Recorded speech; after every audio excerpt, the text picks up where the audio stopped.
What's up, guys? Welcome into another episode of the Wolverine Live Recruiting Show. This is the Q&A show, which means you guys can ask me anything you want about Michigan recruiting. Before we start, make sure to like this video, subscribe to our YouTube channel for free, and get updates anytime we drop a new video. Obviously, a lot going on with recruiting right now. If you missed our live show yesterday, you can watch it on the YouTube channel. And also subscribe to the Wolverine.com. A ton of intel coming in, a lot of great information out of official visits. So use that promo code, especially for our YouTube members. That's $1 for 2 months over at the Wolverine.com. Use promo code UM1. That gets you 2 months of premium access so you can see everything going on aside from just what we share on the YouTube channel. So get behind the scenes stuff. Head over to the Wolverine.com for all your latest intel. All right, let's start off with the questions. And it looks like the early questions didn't disappear this time. So shout out to YouTube. And also, I am in a different place. I'm actually still at my house, but this is my wife's office, which is much nicer than my office. Stephen Lindsay says, what are your thoughts on Caden Strayhorn and SJ Alafatuli? Where does Michigan stand in their recruitment? Should we be on commit watch for Strayhorn? Yeah, so Alafatuli and Strayhorn are the top two center prospects on Michigan's offensive line board, which is a little bit of a luxury considering Michigan just landed Jake Winera last cycle. But Strayhorn's the center visiting this weekend. Alafatuli already made his official visit to Michigan. I think Michigan's in the top 3 for Alafatuli right now. He heads to Miami, which is considered the favorite there. But Strayhorn, on the other hand, visiting this weekend. And I think, there's a really good shot with him. I think Michigan is the clear leader for Strayhorn. With Alafatuli, it's a little bit of a tight race. You see Nebraska is up there. And like I said, Miami, the other school, which is, not listed on the On3 recruiting prediction machine, but I have heard buzz that they could be the favorite there. So that opens the door for Caden Strayhorn. And that's not to say Michigan's out of it with Alafatuli, but I think Strayhorn is pretty clear cut. I think Michigan has the lead for Caden Strayhorn right now. I think they're in a great spot to close. And I think that relationship with Strayhorn has just been developed over the last few years. Honestly, Sherrone Moore offered him really early in the process when he was the offensive line coach. There's no head coach that Strayhorn has a better relationship with than Sherrone Moore. Grant Newsome's come in and done a nice job. Newsome saw him during the spring evaluation period. And so I just don't think they would turn Strayhorn away, even with Alafatuli still out there. If Strayhorn wants to jump in the class now, I see him jumping in the class, to be honest. So, I really like Strayhorn. I know he's on the shorter side, but he's a center prospect, so that doesn't matter too much to me. He's not as athletic as Jake Winera, but he's very technically sound and he's extremely physical. So he's more physical than I think Winera was. He knows how to finish blocks, and Winera is pretty physical too. But I think Strayhorn plays a little bit with a little bit more of a mean streak in him. Definitely more physical than a guy like Greg Crippen when he was a recruit when he was the center at IMG. So I think there's a lot to like about Strayhorn. Centers are just undervalued in general. For example, I really liked Winera, but he was a 3-star across the board just because centers just aren't ranked super high by the services. But I think Strayhorn and Alafatuli are arguably the top 2 centers in the country, so you can't go wrong with either. Let's go down to Stephen Lindsay. And he says, which target is most likely to flip in our favor? And so, yeah, there's a few flip targets out there. You have one coming in this weekend in Notre Dame commit Ivan Taylor. Shamari Earls, who's committed to South Carolina, just came in last week. You had Alex Graham, who's committed to Colorado, on campus today. There's a few others. Those are the ones that come to mind off the top of my head. But let's talk about Shamari Earls, because I think there's a real shot there if you're looking for a flip candidate that's ranked super high. And I'm probably missing somebody But I think that Shamari Earls, there's a very realistic chance with him coming out of the visit. It was an unofficial visit, so he paid his own way to Ann Arbor. That in itself shows how legitimate of an interest level there is there. And even though he committed to South Carolina not too long ago, he was very honest with me and told me that Michigan and Georgia are two schools that can flip him. And, he's built up a great relationship with new secondary coach Lamar Morgan. He loved his time on the visit. He got to spend some time with Will Johnson and was even compared to Will by the staff, which definitely moved the needle for him. And he sees the opportunity for early playing time. When you look at Georgia, they've landed so many high-level DBs lately. Michigan's had to go into the portal for corner help. And so I think there's a prime opportunity, especially with Will leaving next year, for Earls to come in and potentially be that Will type of player that makes an immediate impact and start some games as a true freshman. So he's that type of player. And I think he really felt at home at Michigan. So I could see him, potentially flipping to the Wolverines. I think Michigan positioned themselves really well. And this would be an absolutely massive land. I have Earls graded as a 5-star. I've talked about how much I love him on this show. So he's definitely a flip candidate that we are watching closely. Stephen Lindsay says, Quincy Porter committed to Ohio State, and Derek Meadows is considered a heavy Notre Dame lean. Are there any other big wide receivers that they are in the mix for? So, yeah, I mean, Michigan's still working hard on Derek Meadows. He's at the top of the board. But another guy they really like that they're looking to bring in July is Jerome Miles out of Utah. He's currently committed to Ole Miss. So there's the guy that I missed as a potential flip target. But yeah, Jerome Miles committed to Ole Miss, but seems pretty open. He was at Utah this weekend. He's planning to visit Michigan for the barbecue at the Big House in late July. He's a really, really intriguing prospect, 4-star recruit that's risen up in the rankings here. I literally feel like I looked at his profile a few days ago and he was a 3-star. And now he's a top 150 prospect. So he's 6'3", 215 pounds, really impressive track times. Elite track times. I believe he ran in the 10.5s and maybe even faster than that, which is blazing for his size. So they absolutely love him. It's just about getting him to campus. So, Michigan's still in play with Derek Meadows. They're still in play with Jerome Miles. So the question becomes this weekend, do they take Jacob Washington? I think Michigan's in a really good spot with Jacob Washington heading into the weekend out of Louisiana.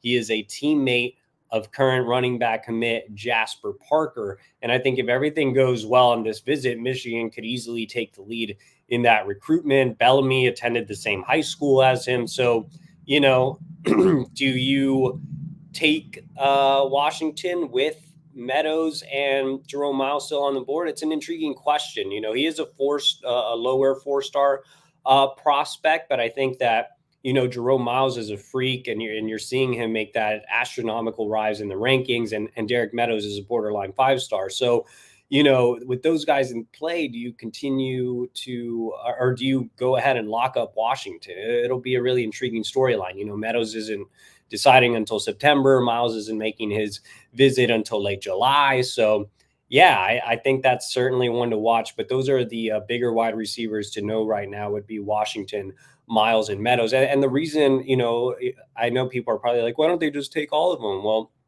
I've heard numbers are pretty tight at wide receiver this cycle. They're only looking to take 3 total. So, that's a reason. Let's go down to John A. Schultz. And he says, EJ, how does Andrew Olesh stack up with Michigan's 24 tight ends, Brady Prescorn and Hogan Hansen, as well as Deacon Tonielli and Zach Marshall? How would you rank them as prospects 1 through 5? Exactly how they're listed, actually. Andrew Olesh, Brady Prescorn, Hogan Hansen, Deacon Tonielli, and Zach Marshall. Though I really like Tonielli, man. I was just really partial to him. I don't know what it was, but I was always a fan of him as a kid and as a player as well. I'm really fond of Tonielli. I think he could make an impact at Michigan, and you saw him flash in the spring game. But I would probably rank them in that way, with Hansen and Tonielli being pretty tight for that 3rd spot. With Andrew Olesh, Yeah, like I said, I'd rank him one. I really like Brady Prescorn last cycle. I had him ranked just outside of the top 100. Right now, I have Olesh inside the top 100. The biggest drawback with Olesh is he has almost no experience playing inline. So that's definitely, not necessarily a concern, but it's something I just haven't been able to see him do. I don't really know what he offers really as a blocker, and obviously has to add some weight to his frame. Right now, he is a little bit on the thinner side, but you put on the tape, and man, it's hard to find a better pass catching tight end in the country. He splits out wide, spends most of his time basically as a wide receiver for his high school, and is just such a dynamic playmaker. The way he runs routes and bends in and out of breaks and just has straight line speed for his size is extremely impressive. So there's a reason Michigan has made him the really the only tight end on the board. Like, he is the guy at tight end. So I really like Olesh. I think on three and 24/7 have it right with the rankings, having him inside of the top 100. And let's see, let's go down to John A. Schultz, and he says, EJ, where does Michigan stand with the two ranked 2026 in-state offensive linemen? Gregory Patrick seems to be a priority for the Spartans, being a legacy of theirs. And Michigan targeting Ben Nichols? Yeah, Gregory Patrick has been to Michigan a couple of times. I think Michigan is in a good spot there. I know our Zach Libby has a really good relationship with him, so he probably would be able to answer a little bit better than me in terms of where Michigan stands within those two early on. But I know he is a priority for the Wolverines at this time. It's kind of a weaker year in state, and Patrick is definitely one of the guys that Michigan really values in their backyard. When it comes to Ben Nichols, he just camped with Michigan. I don't believe Michigan has offered yet, but they are, recruiting him. Let's go down to John A. Schultz, and he says, EJ, could the Kanka recruitment be tied to Maxwell Roy? As in, Maxwell Roy ends up at Ohio State, then Michigan pushes harder to keep Kanka. Michigan State fans are acting like Kanka is a lock to flip to East Lansing. If Kanka flips to Michigan State, it's it's not really Kanka's decision, to be honest. Michigan is figuring things out with him, is how I'll put it. Obviously, he's set to come in this weekend, but you have to keep in mind Kanka committed to Mike Elston. So before the arrival of Lou Esposito, as well as before the arrival of Wink Martindale as defensive coordinator. So he was a take for the old defensive staff. So his status has been up in the air. Obviously, he visited Michigan State this past weekend, which was smart of him, Look, if Michigan does miss on Maxwell Roy for whatever reason, yeah, maybe it becomes easier to keep Bobby Kanka if they get Maxwell Roy and feel really good about keeping Nate Marshall. Then maybe it's easier for them to part ways. I don't really have an opinion on it, man. This is the storyline that I'm least interested, if I'm being completely honest, which is why I'm letting Zach handle most of it. I don't really care either way. If they keep Kanka, I think he could be a decent depth piece, and obviously he's an in-state kid. If they let Kanka walk to East Lansing, I don't think it really matters all that much. I think Michigan needs more athleticism on the defensive line, and you have that with Nate Marshall and potentially Maxwell Roy as well, and Jalen Williams could be a spin down candidate. So yeah, I mean, I don't really have an opinion on it either way. Johnny Schultz, another one, says, EJ, your article today mentioned Jack Janda as a possible 2026 commit. Where does he stand on the tight end board, and who else is a priority at that position? Yeah, Michigan has the lead on the on-3 recruiting prediction machine. He's just a 3-star kid, but Michigan is fond of him. They've brought him on campus a few times. He was actually in Ann Arbor twice this month. He's in that mix for sure. I think Steve Casula has done a good job of casting a wide net with 2026 tight ends. So it's too early for me to be like, oh, he'll definitely end up in the class. But if he emerges as that true priority, then, I do think that there's a chance he ends up in the class. But there are some other more highly touted tight ends on the board there that are very realistic. You have Max Sutter, who's an on 300 prospect out of Illinois, who visited. J.C. Anderson's an on 300 prospect out of Illinois, who's visited a couple of times already. Matt Ludwig out of Montana. He's a definitely one to watch from an obscure state. He's a 4-star prospect. He will be making a visit this week. And Caleb Tuafa out of California is another kid that's set to visit here soon and is high on the board. So those are some 26 tight ends to know off the top of my head, which I'm proud of myself for doing that off the top of my head with 26 tight ends. John A. Schultz says, EJ, where does Michigan stand with 2027 quarterback Trey Taylor? I've heard he recently received an Ohio State offer and that he's a priority. Can you keep the quarterback recruiting trade rolling? I don't think Michigan would take a 2027 quarterback right now, but Trey Taylor is a very talented young signal caller. He's hit a growth spurt here recently. He was originally listed at 5'7". He's shot up to 6'2". He's been to Michigan many times. The Wolverines have the lead on the On3 recruiting prediction machine. But I just think it's so early with 27 guys. I think that Campbell will obviously have the luxury of time when it comes to recruiting 27 quarterbacks, having Carter Smith committed in 25 and Brady Hart committed in 2026. But I think you'll see a lot of Campbell's efforts on the recruiting trail focused on helping other positions on the offensive side of the ball. Remember, he is the offensive coordinator, and he's done fantastic work as a recruiter. So I think Michigan will really utilize him at other positions. Let's go ahead and go down to Tyson Smith. He says, is Alex Graham flipping? So 4-star defensive back Alex Graham was on campus today, committed to Colorado early on, was considered a Michigan lean before he did that. Yeah, I mean, I think it's a possibility. Obviously, he's a Detroit native. His mother attended Michigan. He's been to Michigan like 15 times at this point. So, definitely wouldn't rule it out. And Colorado it's such a weird program. It's more of a caricature program than a real program. Like it's something you kind of commit to for the hype as opposed to the reality of it. So who knows how long Deion Sanders is even going to be there. So yeah, I mean, I could see him flipping, but the thing about Graham is he's been injured a ton. He barely played for IMG last year. And so I think there are some concerns about how he looks, health wise. So I'm not sure if Michigan's, all in on flipping Alex. I do think Alex is really good when he's healthy, but he has had a tough time staying healthy. So I'm not sure if Michigan's just like, all right, we got to flip Alex. We have to go all in. We have to press right now. I think they're comfortable kind of bringing in a lot of DBs and going from there, which you've seen many DBs make unofficial visits to Michigan over the last few weeks.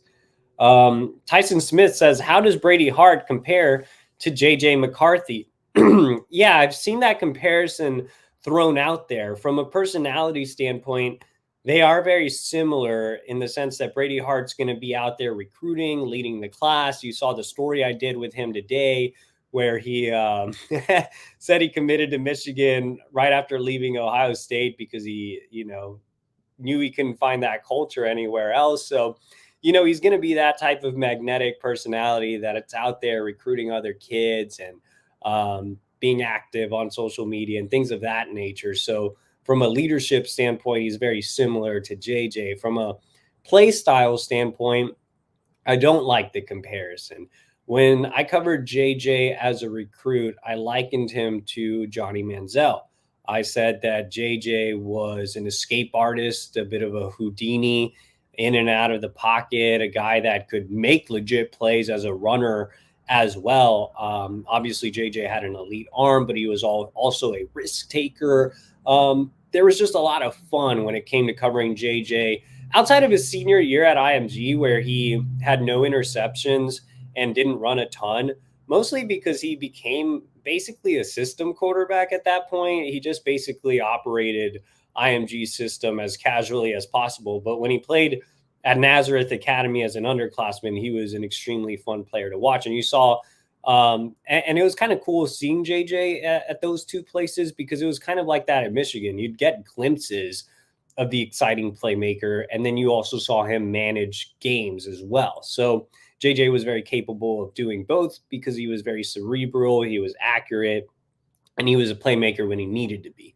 With Brady Hart, he's already like 3 inches taller than JJ, who was about 6'2.5" as a recruit. I think JJ hit kind of a little bit of a late growth spurt and shot up to 6'3", but Brady Hart's a legit 6'5", so he already has 2 or 3 inches on JJ. He's a taller, athletic pocket passer. He's not a guy that really uses his legs a lot. I mean, I think he had less than 100 yards rushing last season. So not a super mobile quarterback. That's not to say he can't run. I think he can escape pressure and he can run and pick up first downs, but he's not going to be this, super elusive guy in and around the pocket. I think he creates enough in and around the pocket to extend plays, make plays, pick up first downs if he needs to. So, not exactly like JJ in that way either.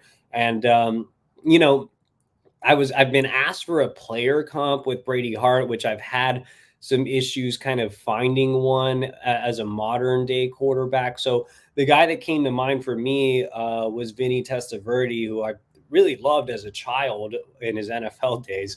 But watching some of his film as a college quarterback, you see that 6'5", tall, athletic pocket passer that can make some things happen if he needs to. He's athletic enough to do that, but really a guy that is just fantastic in the pocket. The timing is terrific. The accuracy is terrific. The ball placement is elite. He has enough arm strength as well. So I think they're just different types of quarterbacks, but from a leadership standpoint, they are similar.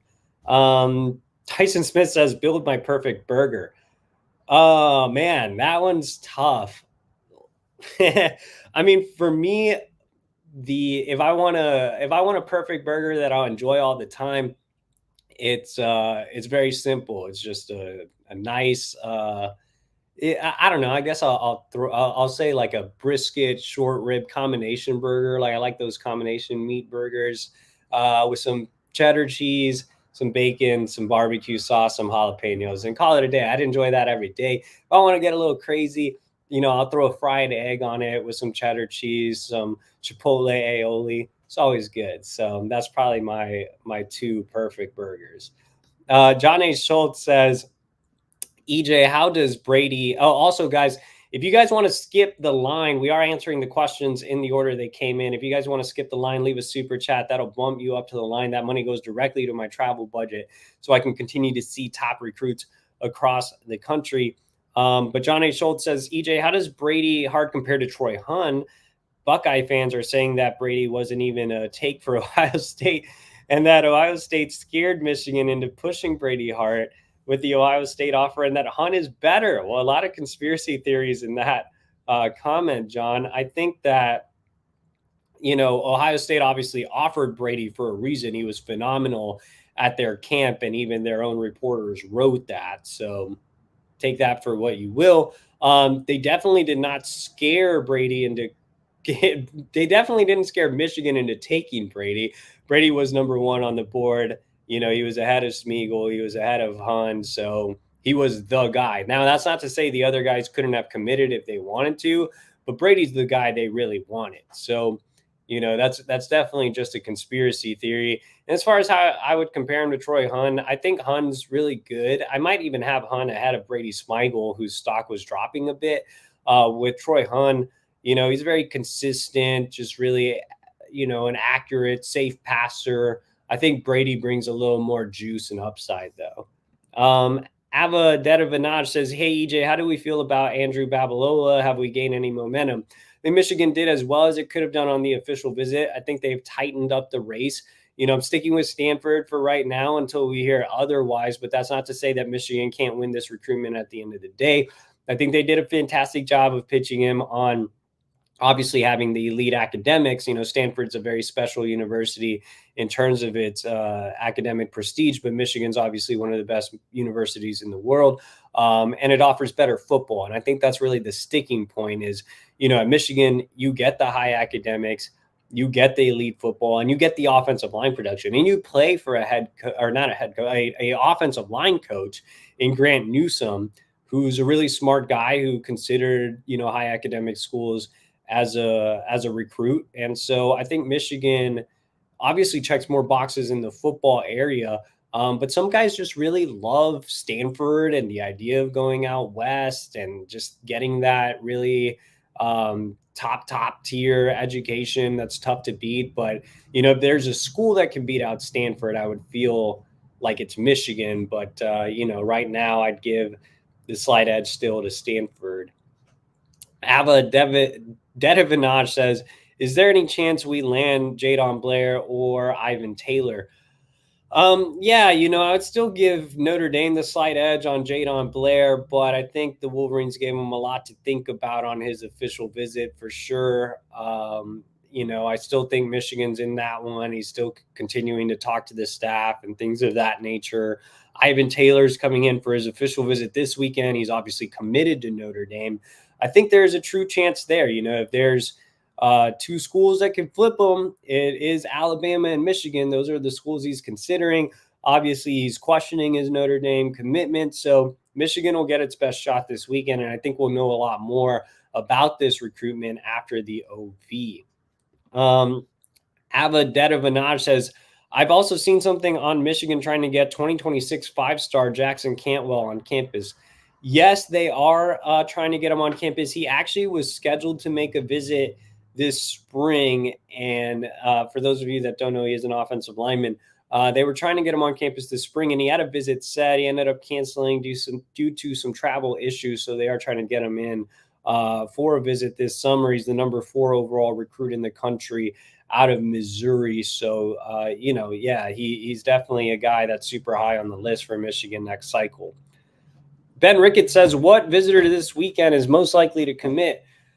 I think you have a few different commitment candidates. Like I said, it wouldn't be surprising to see Caden Strayhorn try to lock up the center spot, especially with SJ Alafatuli still on the board. Hardy Watts is definitely one to watch. I put in a prediction there. I've been feeling good for a while. I think the Clemson visit high has worn off.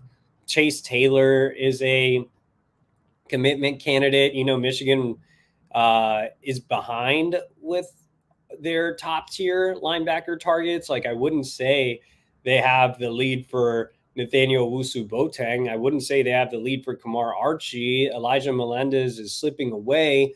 Chase Taylor might be your guy, man. And look, Chase Taylor is an interesting guy. He's athletic. He has a lot of upside, I guess, but not really a prospect I'm super fond of. I think linebacker recruiting has been kind of disappointing unless they can turn things around with Archie and really make a move with Wusu-Boateng this weekend. But yeah, I mean, Michigan has the lead on the on-three recruiting prediction machine. I mean, I'd probably put one in. I'm not really excited about this one. Let's go down to Ben Ricketts, who says, we have a super chat here. Shout out to our producer. Nick skipped the line, and he says, where are we with Jadon Blair and F. Crying Ryan Day?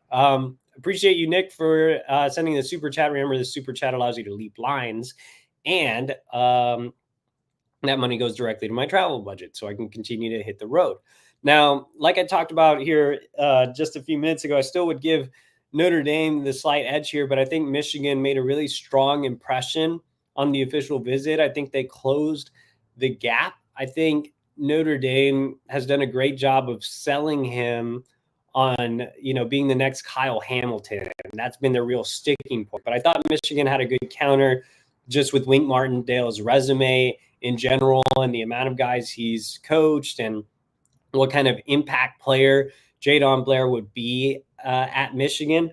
I think Notre Dame has the edge when it comes to just having a really organized NIL plan, though Jadon Blair did spend some time with Michigan GM Sean McGee, and it looks like the Wolverines are taking the little baby steps to adapt. I don't want to say things are coming soon because that's been a running joke, but I do think Michigan is taking some steps to adapt to NIL and recruiting, and that's why you've seen an increase in the presence of GM Sean McGee, who does have some NIL responsibilities in his managerial role.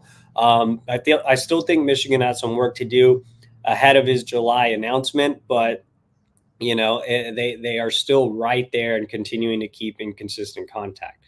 Let's go back to Ben Ricketts, and he says, who are some targets in the 26 class that you think Brady Hart will help recruit? I actually talked to him about that earlier today. He told me he's going to get a full list from Kirk Campbell, but he is going to work on, several wide receiver targets. I would expect him to be in contact with CJ Sadler, obviously, who's a big time athlete out of Detroit Cast Tech and one of the most important targets in the 26th class. I would expect him to be in contact with the Virginia guys. Dazier Carter is a top 100 wide receiver. Savion Hyder is a top 100 back. They're actually both at the same school, so I would expect him to recruit both of those guys. I'd expect him to recruit some guys down in Florida, Javian Mallory, a non-300 running back that expressed some excitement about the hard commitment and was just on campus last week, so I think he's going to cast a wide net and recruit a lot of guys. Stephen Lindsay back with another one. He says, what are your thoughts on the Olesh recruitment? If we don't get him, what tight end target will we likely focus on?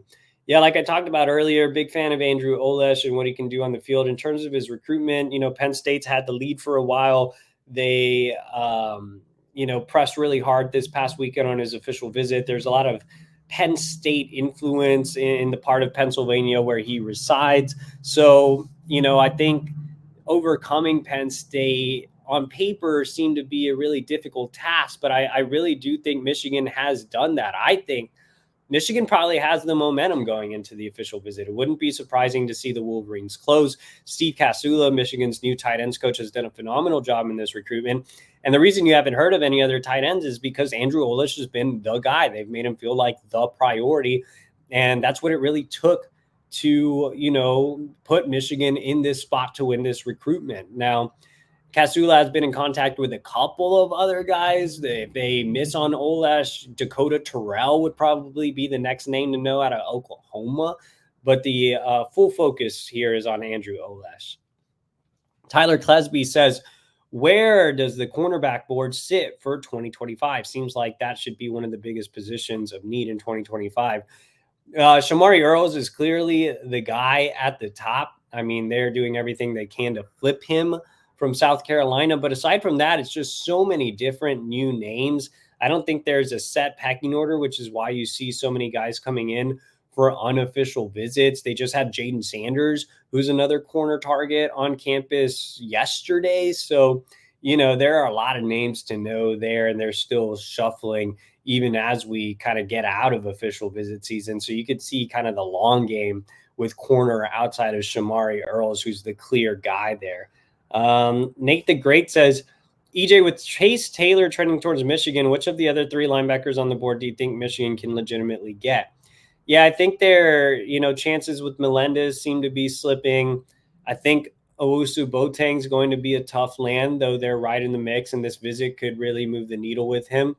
And with Kamar Archie, I think they're probably running third right now behind Clemson and Rutgers. So even though they had the early momentum with Archie, I think they have some work to do heading into the visit.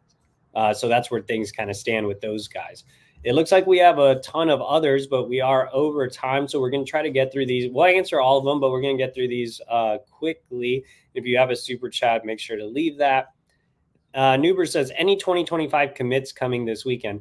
I talked about the commitments candidates earlier, Chase Taylor, Caden Strayhorn, Hardy Watts are some to keep an eye on.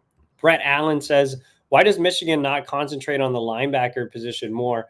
Brian Jean Mary just got here and has kind of been resetting his board. He's focused on a small group of targets that he's identified. But when you do that, you have to land those guys. So, and right now, Michigan's not in the best position with them. So this visit weekend is critical for Gene Mary. He has to create some movement with somebody other than Chase Taylor.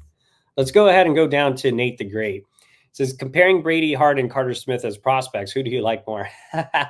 I just think they're different. Carter Smith is a guy that's really improving as a passer. He has elite arm strength. But is just a dynamo as a runner, a true dual threat quarterback that'll run over you, run around you.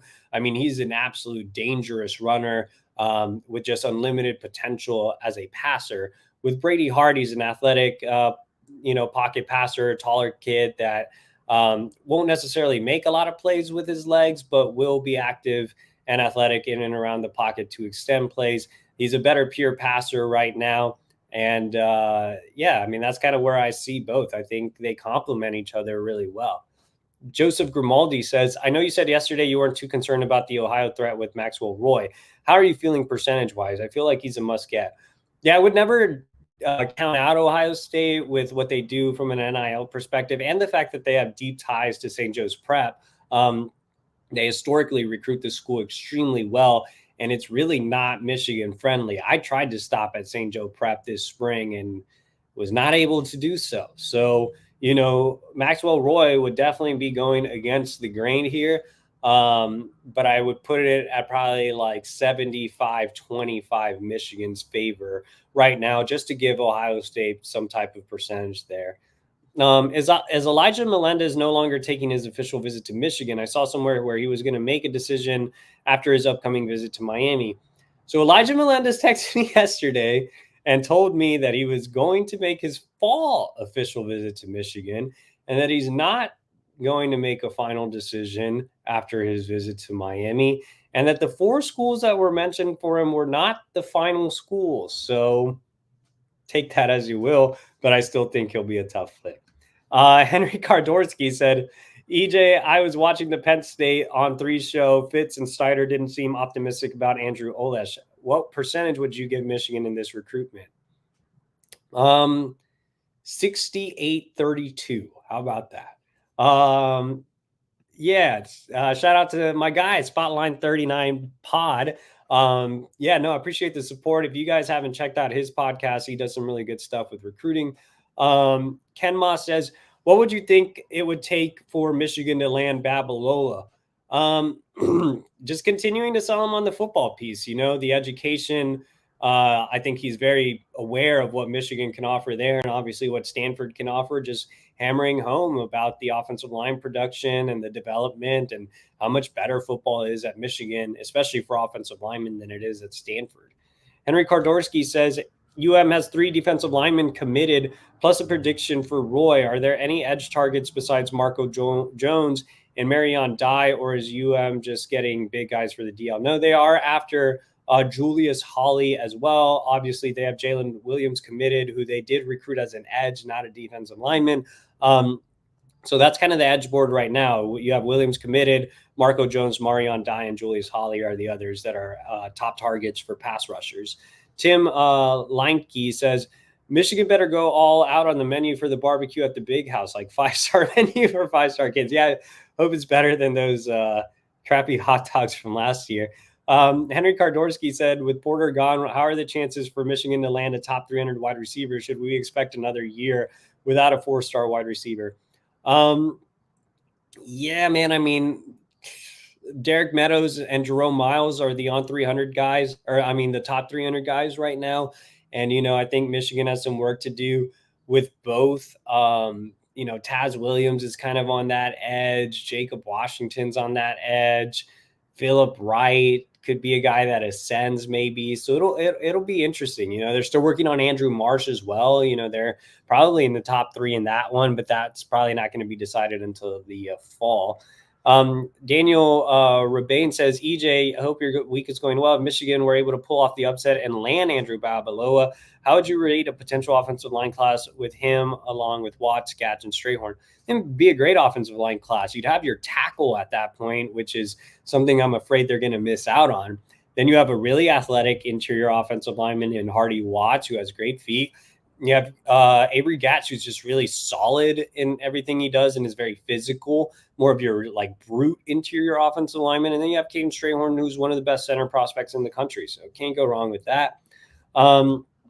Mitch says, what's up with corner recruiting? Seems a lot of safeties, not so much for corners besides Earl. Yeah, they are still evaluating a lot of names, like I said earlier, and bringing guys in for visits and things of that nature. Even Alex Graham, probably more of a safety.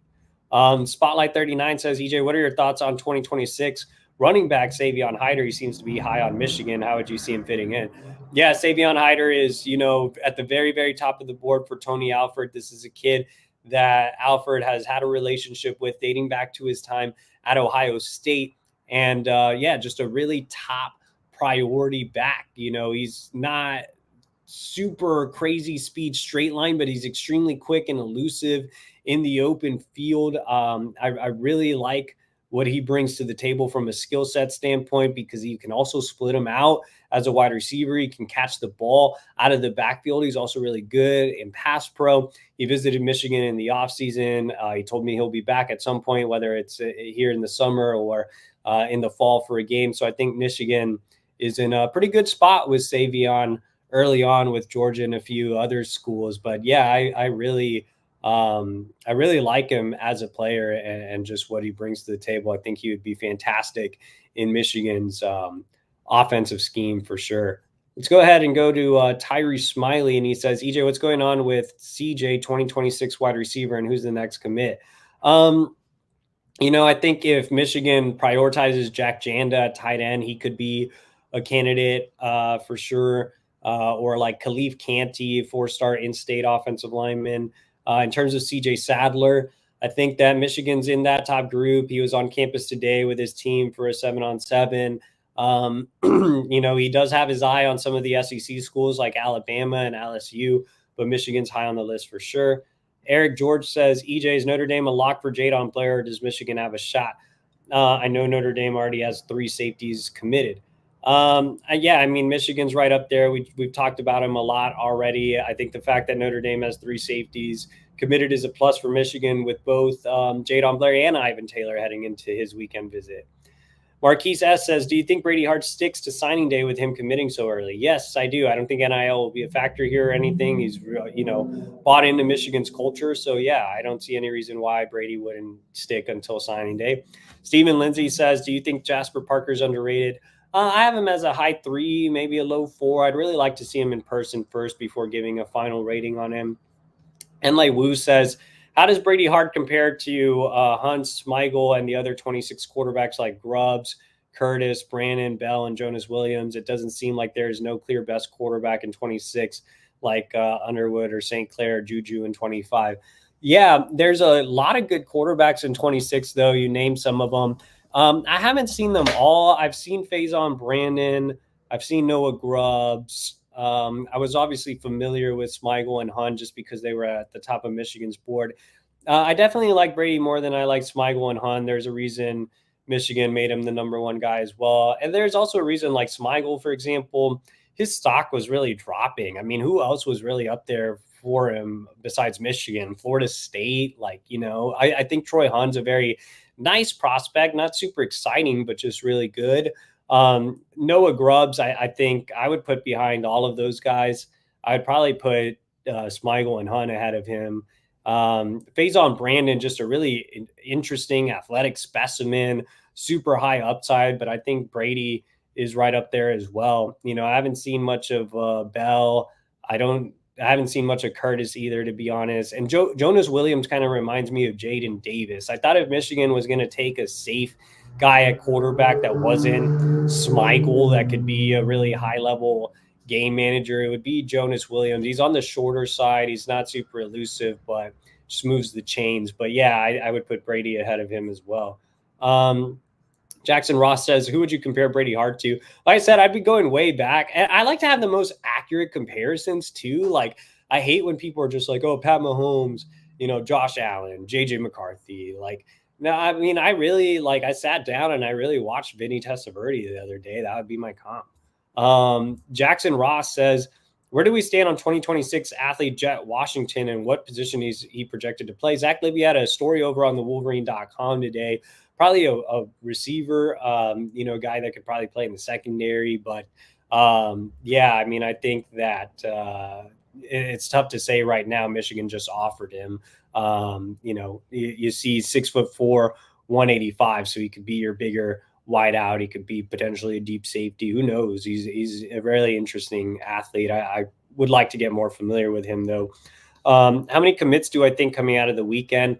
I think, this weekend could produce 3 commits. I could definitely see that. Maybe, in the weeks after, 4 or 5 commits. I think they're in a good spot with some of the guys we mentioned as commit candidates and Olesh and things of that nature. So, God, we still have so many questions. We're going to keep going super fast. I think we already answered that one. Oh, I lost my place then. Sorry about that, guys. Let's see where I left off. If Michigan, okay, if Michigan, I don't get it then. Michigan and Stanford are basically head to head in schooling. Michigan is by far the best choice. Oh, that was just a comment. And like Wu says, why is it the cycle that Michigan is targeting so many safeties? I think they're just looking at a lot of intriguing athletes on the back end that can play multiple positions. Tim Lenke says, do we really want Babalola if he's not 100% dedicated to football? I mean, come on, man.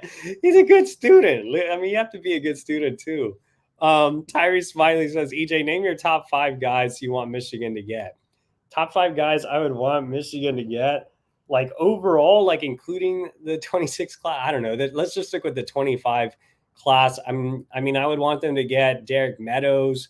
I would want them to get Andrew Olesh. I would want them to get Babalola. I'd want them to get Boateng or Archie, and I would want them to get Shamari Earls. Let's go down to Brody McKentry says, do you think Brady Hart could be a 5-star at the end of the cycle? Yes. Anything on Lamar Brown, 2025 5-star? I think he's a 26, but nothing much there. I saw an interview with he must not be named and Earls. In this interview, it really seemed like Michigan leads for Earls. Do you think we are in the lead for Earls? I think Sam Webb just positions his questions that way, but I think Michigan has a legitimate shot to flip him, as I mentioned earlier. I think he absolutely loved the visit, and I think that you can read my interview with him over at the Wolverine, which gives you kind of a little bit more of a clear picture as opposed to just like a Homer interview. Jim Bailey says, what happened with David Sanders? NIL. Mitch says, who are some edge prospects besides Marco Jones we're in for? Julius Holly, Marion Dye. Enlai Wu says, who's better, Hart or George McIntyre? See a lot of similarities in them. Oh, that's actually not a bad comp. But McIntyre, like, really was not impressive when I saw him in game. Like, the athletic profile is fairly similar. Like, I feel like Brady Hart is what McIntyre should be, to be honest. I'd go with Hart. I just didn't love my in-game evaluations of McIntyre, and I saw him twice.